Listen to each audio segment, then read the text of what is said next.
I want you to hit me as hard as you can.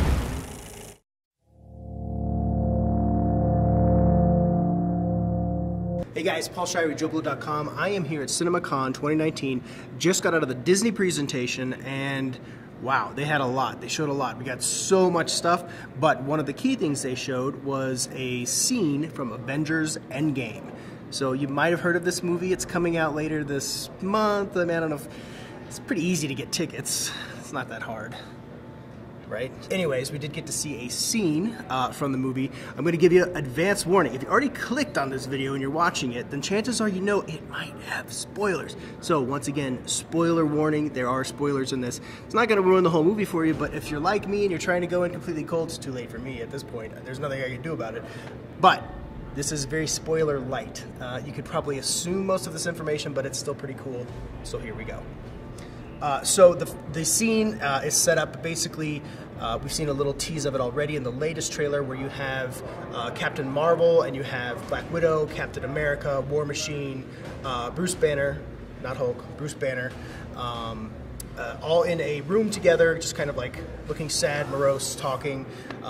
It's also to note that it is when Black Widow has a full head of blonde hair. So again, I know that they're kind of playing around with timelines and stuff with this. You can kind of tell with the changing hair, costumes, etc. So take note of that if you're trying to piece it all together. And Thor's just chilling out, sitting at that table. Basically, the scene starts with Captain Marvel saying, in her normal kind of, you know, she's got kind of like a cocky attitude, she's a lot of bravado. She's like walking away from Cap and Black Widow, and she just says, she storms off, and they say, "Where are you going?" She says, "I'm going to kill Thanos." Just like that, you know, like it's, I'm going to go take out the trash. At which point they all stop, like, whoa, whoa, whoa, whoa, wait a minute, you know, we have a stake in this fight too. Cap is always, you know, very level-headed, Captain America, that is. And it's like, hey, we still have a stake in this fight. There's a lot more to it than that. And War Machine kind of steps up and he's like, do you even know where Thanos would be?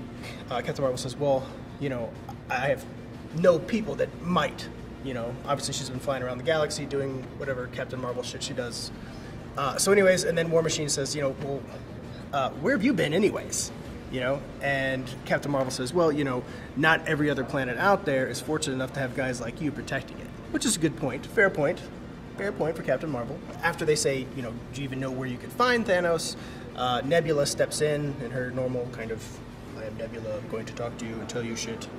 And she says that basically she has a feeling where Thanos might be. And she goes on like a little tirade, little talk about how all the time that she spent with Thanos, and he talked about his plan, the grand scheme of it, his retirement plan, if you will, was to go to a place called the Garden. And it turns out the Garden is an entire planet. So they bring up one of those VR screens, you know, like Iron Man always does, and they're like looking at fucking space and shit. And they look at a newly discovered planet, which fits the bill. So they're like, hey, that's it, that's the Garden planet, where Thanos is. And they mentioned like, whoa, so he's using the stones again. So that was another key note. And then the discussion turns to, what do they do about it? So we know where Thanos is, what are we gonna do? Captain Marvel's like, well, let's just go there and take the gauntlet away, just like that.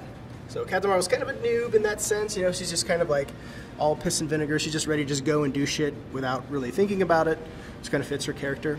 But the others are like, hey, look, let's, you know, kind of attack this, you know, with a plan. Bruce Banner steps in and he's like, you know, how do we know if going to do this is going to change anything at all? And War Machine says, do you think it's going to be that simple to just go to this planet, take the gauntlet away from him, and restore everything? And the resounding notion is, well, yeah, that's what we have to try. And Captain Marvel says, well, yeah. And then Cap takes a beat. He says, yeah, that's simple. Everybody seems to be in agreement. Cap, again, takes another moment, and he's staring at the planet, like looking kind of determined, and he just says, let's go get that son of a bitch. So Cap, once again, language. Language.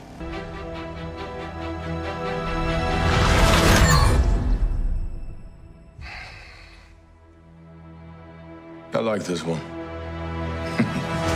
So they break from that scene and they show everybody suited up in Rocket's ship. Rocket Raccoon, as we know, who survived the snap.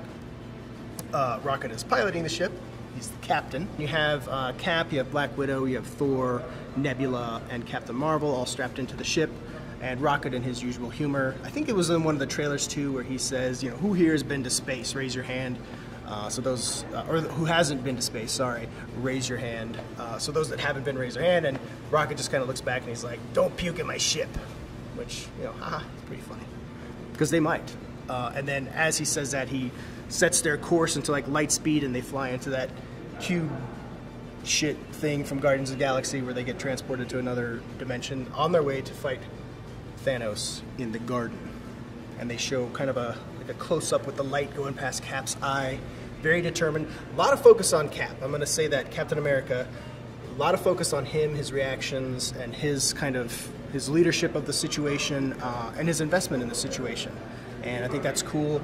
It's good too. It's also a nod to really the Russo brothers who directed Winter Soldier and Civil War. This is also their culmination of their time with this character, presumably. Again, who knows if he's going to live, die, whatever. However his story is going to play out, we'll find out. But it's cool. It's good to see that, especially since we didn't have as much focus in Infinity War on Cap. He had played a much smaller role than some of the other characters. So it's nice to see that spotlight shine in the other direction.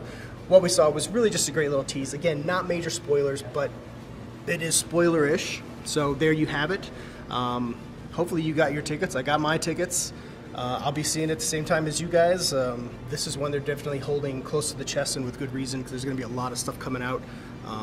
So yeah, I'll be there. You'll be there. It seems like the whole world is going to be there on opening day. So that's it for Avengers Endgame, the little bit we saw here at CinemaCon. Lots more to tell you from the Disney presentation, so check out the other videos and check us out for the rest of CinemaCon here in Vegas. Lots more to come. You could not live with your own failure. Where did that bring you? Back to me.